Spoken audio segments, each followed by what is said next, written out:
Well, basically it's just impossible. It cannot work in the vacuum of space. It's just impossible. Physically, it's impossible. Yeah. So, what about all the scientists? Are they all lying, or? The thing is that we have understood the word scientist wrong. Look, I'm a scientist. I'm a mechanical engineer, and I have a master's degree in technical physics. And I work as a research and development scientist. But when you say a scientist, you think that these guys are out there and they're just exploring the universe and trying to find the secrets of the universe. No, it's not like that. They pay us to do certain things, certain tasks. And if they don't pay me, I'm not gonna go search those stuff. Even if there are some people like me who do think about it, the thing is that since childhood they tell us that the rockets do work and the NASA is sending stuff up into the space, and so you're just programmed since childhood. You're not gonna be questioning that program. And even if you do question that program, people will laugh at you. People will judge you. They think you're stupid. So you end up losing your jobs and friends and stuff. So the scientists, they don't do that to themselves. It's a stupid thing to do. Even if it's the truth, but you just don't do it. The reason that you do think that rockets work in the vacuum of space is because of the third law of motion.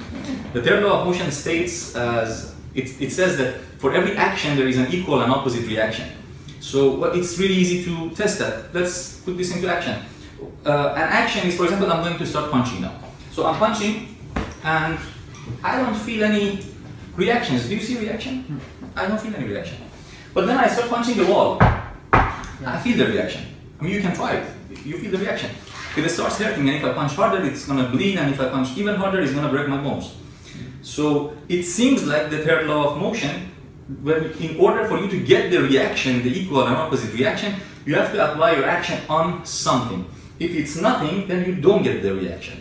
For example, if I'm now pushing, I'm now pushing myself. Okay, I'm pushing my hand, and no reaction. I don't feel any pushback. But then I push the wall, and I feel the pushback. So you cannot just push nothingness and expect something to happen.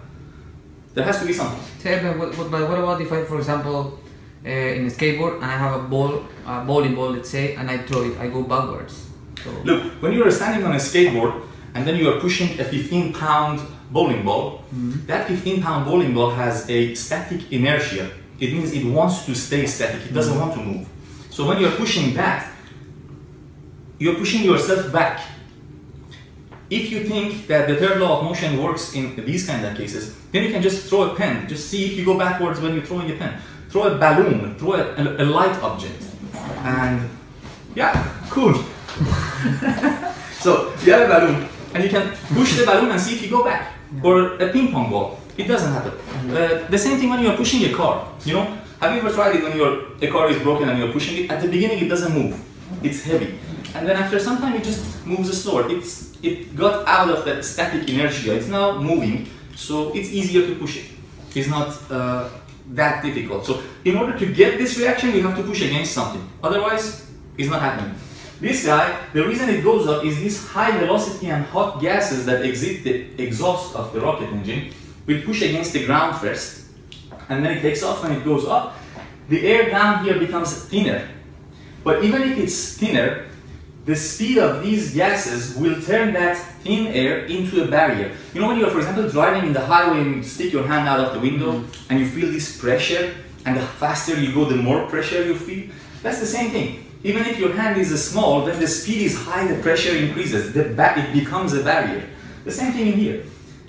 It pushes these hot gases and high velocity gases down.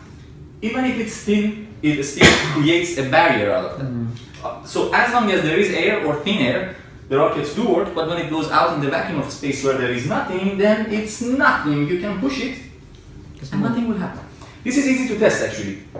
Look, you can get a single drone and just put it on the ground, accelerate it, so it lifts up from the ground and hovers at 20 centimeters. Do not touch the accelerator anymore. Just put a cardboard sheet under the drone and just lift it up. When you lift it up, the drone starts coming up also, and it maintains the same 20 centimeter distance between the bottom of the drone and the sheet. And the moment you take the sheet out, you take it away, the drone just drops down, hits the ground, and the hitting the ground happens due to inertia. Hits the ground, comes up and maintains the 20 centimeter distance. So based on these observations, based on what I just showed you, pushing, punching, and the drone, which I can show you actually, we can go outside and I can demonstrate this. It's impossible for the rockets to work in the vacuum of space. It just doesn't happen. The paired law of motion happens when you apply your action on something and that something can react to you. When there is nothing, there is no reaction. Simple as that. Yeah. And the thing is, many people say that the rockets don't work in the space because there is no air. No, you're just misunderstanding it. They're carrying their own liquid fuel and they're carrying their own liquid oxygen, so they don't need air. That's not the problem. The problem is this pushing act that you have to push on something.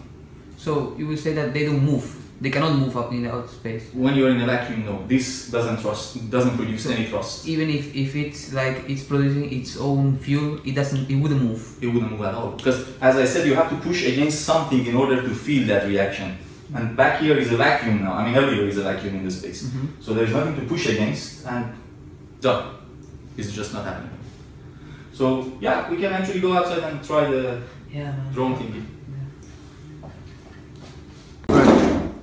So I'm not a good pilot, so I have to try to balance it first, but let's try our best. Okay, there we go.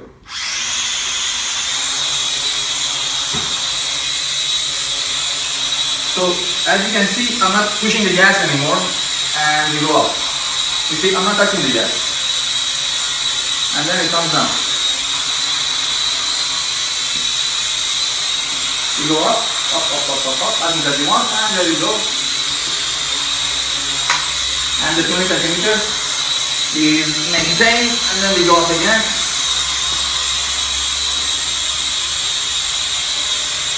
You see, it needs something to push again, otherwise it drops. Yep, simple as that. Based on this, you can see rockets just cannot work in the vacuum of space. It's done. There is nothing you can say about this. It's over.